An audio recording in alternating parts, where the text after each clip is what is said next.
wetu ripoti ya mdhibiti na mkaguzi wa hesabu za serikali CAG kwa mwaka wa fedha 2024/25 imebainisha kuwepo kwa kiwango kikubwa cha ubadhirifu, upotevu wa fedha, matumizi yasiyofuata sheria na udhaifu wa usimamizi wa fedha za umma wenye thamani ya shilingi trilioni 7. Hii ni sawa na ongezeko la asilimia 173.4 ikilinganishwa na ubadhirifu wa mwaka wa fedha 2023/24 ambao ulikuwa ni ubadhirifu wa shilingi trilioni 2.56. Fedha hizi zenye hoja ya ubadhirifu ni sawa na asilimia 13 ya bajeti ya serikali ya mwaka wa fedha 2024/25. Katika uchambuzi wetu wa ripoti 4 za CAG tumebaini kwamba kwa maana ya ripoti za serikali kuu, ripoti za miradi ya maendeleo, ripoti ya TAMISEMI na ripoti ya mashirika ya umma, hoja kuu za ubadhirifu na upotevu wa fedha zimeainishwa kama ifuatavyo. Mosi, kuna upotevu mkubwa wa mapato kwa sababu ya kuibiwa au kutokusanywa kwa ushuru, ada, kodi na mapato yasiyo ya kodi. Jumla ya upotevu huu ni shilingi trilioni 3.21. Pili, uko upotevu kwenye fedha maalum zilizokusanywa lakini hazikuwasilishwa kwenye mifuko husika zenye thamani ya takriban shilingi trilioni 1.48, zikiwemo fedha za matengenezo ya barabara kupitia mfuko wa bodi ya barabara, fedha za maendeleo ya miundombinu ya reli kupitia shirika la reli TRC, fedha za miradi ya maji kupitia mfuko wa maji na fedha za nishati vijijini kupitia REA. Tatu, ni matumizi yasiyoidhinishwa, malipo bila nyaraka na matumizi yasiyo sahihi au yasiyokidhi viwango vya kisheria. Jumla yake ni shilingi bilioni 115.25.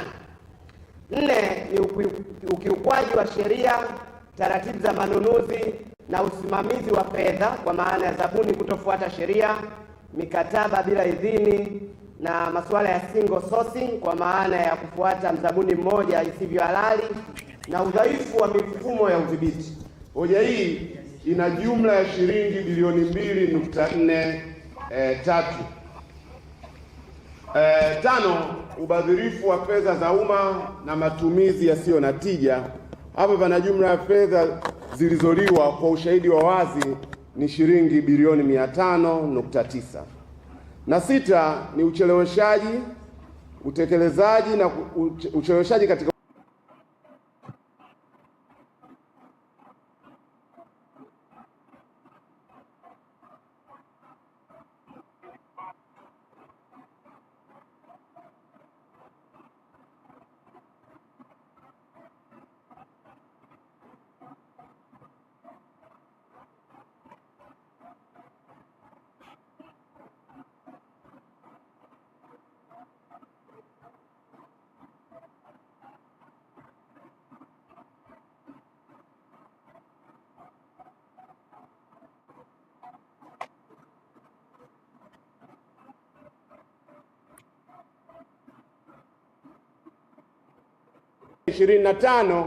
ubadhirifu ni shilingi trilioni 7.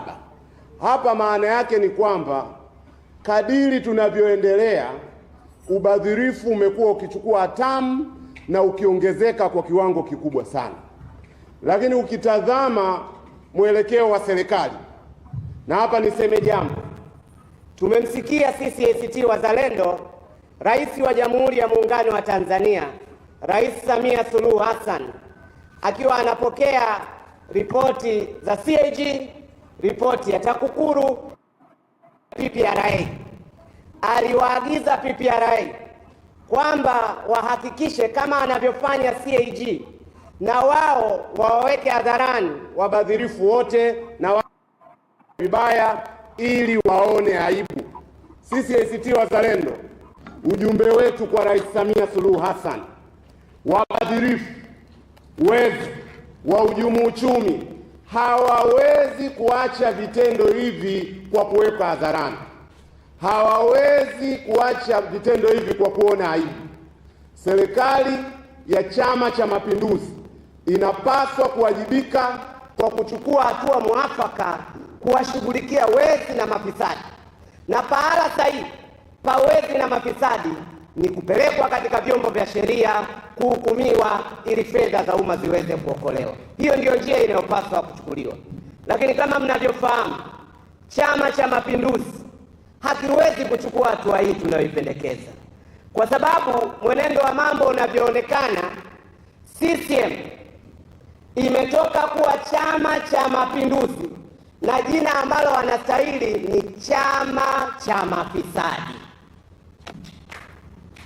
Narudia tena, jina ambalo CCM wanastahili, hawapaswi kuitwa tena Chama cha Mapinduzi.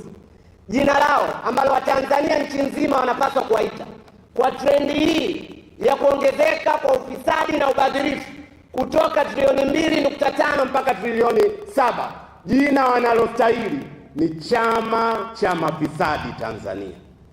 Sasa sisi hatuchoki kupendekeza hatua tunazozipendekeza, hatua mahususi tunazozipendekeza.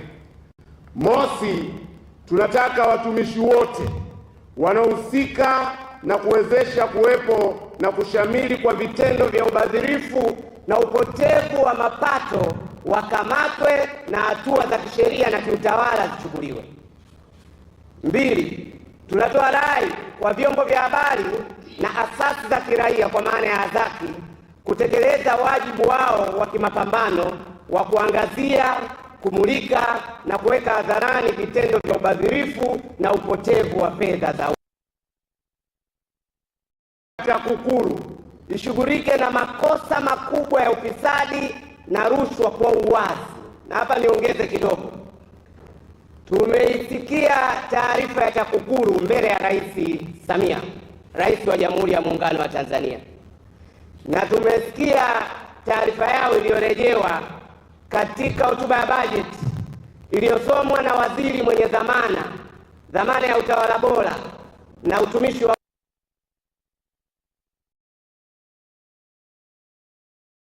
TAKUKURU. Wameokoa shilingi mpaka kufikia mwaka huu tulionao 2025/26 wameokoa shilingi bilioni 102. Sasa hapa Watanzania wafananishe kwenye ripoti za CAG kwa mwaka wa fedha uliopita 24 kichambua, na unajua ubadhirifu, kutokusanya fedha kutumika visivyo, hizi zote ni indicators za ufisadi na rushwa. Sasa CAG anatuonyesha fedha tunazopoteza ni shilingi trilioni 7, lakini wao ripoti yao iliyopita wameweza kukomboa bilioni 102. Unapoteza trilioni 7, unakomboa bilioni 102. Ni katone kadogo sana kanakombolewa. Kwa hiyo msimamo wetu sisi ACT Wazalendo, TAKUKURU haijatekeleza ipasavyo majukumu yao. Ukiwatazama wao wanahangaika na vyama vya ushirika, fedha walizozikomboa kutoka katika AMCOS, wanahangaika na fedha walizozikomboa kutoka kwa halmashauri. Hawahangaiki na mafisadi wakubwa wanaolitafuna taifa hili. Ndio maana tumesema TAKUKURU iwajibike ipasavyo, na uwajibikaji hasa ni kushughulika na rushwa kubwa. Tunataka zile zama za skendo za ufisadi, skendo za escrow, skendo za IPTL, skendo za meremeta, zama zile tunataka TAKUKURU ambayo yenyewe ndiyo itaongoza mapambano ya kuirejesha Tanzania ya uwazi na uwajibikaji wa kushughulika na mafisadi mafisadi wakubwa. Jingine tunalolipendekeza, serikali ihakikishe kwamba mifumo ya kielektroniki inafanya kazi kwa ufanisi na wakati wote. Na pendekezo letu namba 5, tunautaka umma wa Tanzania kutumia ripoti ya CAG kuwahoji, kuwakosoa, kuwazomea. Na hii ni mbinu inatumika. Kenya wamefanikiwa sana hii. Viongozi wanaona aibu kwa sababu wanajua kwamba wakitoka hadharani watahojiwa, watapata sauti nzito ya kuzomewa kutoka kwa umma kutokana na rushwa na ufisadi. Tusichukulie ripoti ya CAG kuwa ni jambo la kawaida, kwamba CAG atatoka hadharani, atachambua ubadhirifu, ripoti itaenda kwa Mheshimiwa Rais, huko Ikulu tutaambiwa tu taasisi ziwekwe hadharani ili zione aibu. Baada ya hapo ripoti itaenda bungeni, yatatolewa mapendekezo ambayo hayatofanyiwa kazi. Business as usual. Utafuata mwaka mwingine, CAG naye atarudia kuonyesha udhaifu ule ule. Tuko katika mduara wa udhaifu mkubwa sana utekelezaji wa ripoti za CAG. Sasa ni wakati wa Watanzania kubeba wajibu wao wa kimapambano, kuzitumia ripoti za CAG kuikataa CCM, kuizomea CCM, kuionyesha CCM inaongoza utafunaji wa nchi. Sasa hilo ni eneo la kwanza ambalo mimi nilipewa nafasi ya kulichambua, na nitoe ahadi, sisi ACT Wazalendo hatutokaa kimya. Tutaendeleza kutekeleza wajibu wetu wa kimapambano kwa kufanya uchambuzi kama huu, lakini pia kuendelea kuibua bila hofu wala woga wowote masuala ya ufisadi yanayolitafuna taifa letu. Hiyo ni ahadi tunawapa, na hatuogopi lolote, hatumuogopi yoyote. Kwa wale wanaodhani wanaweza kutumia vitisho, wale wanaodhani wanaweza kutumia mabavu kuzima sauti yetu, wanapoteza muda wao.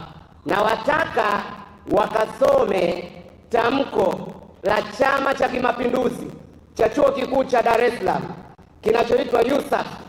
Tamko hilo miaka ya 70 wakati wao wanafungiwa, linasema kama ifuatavyo. Linasema watu wanaweza kuuawa, people can be terminated, vyama vinaweza kufungiwa, organizations can be liquidated, but revolutionary ideas, mawazo ya kimapinduzi yataendelea milele. Na sisi hatumuogopi yoyote, tutaendeleza wajibu wetu wa kimapambano, wajibu wa kimapinduzi wa kulinda rasilimali za Watanzania. Eneo la pili nililo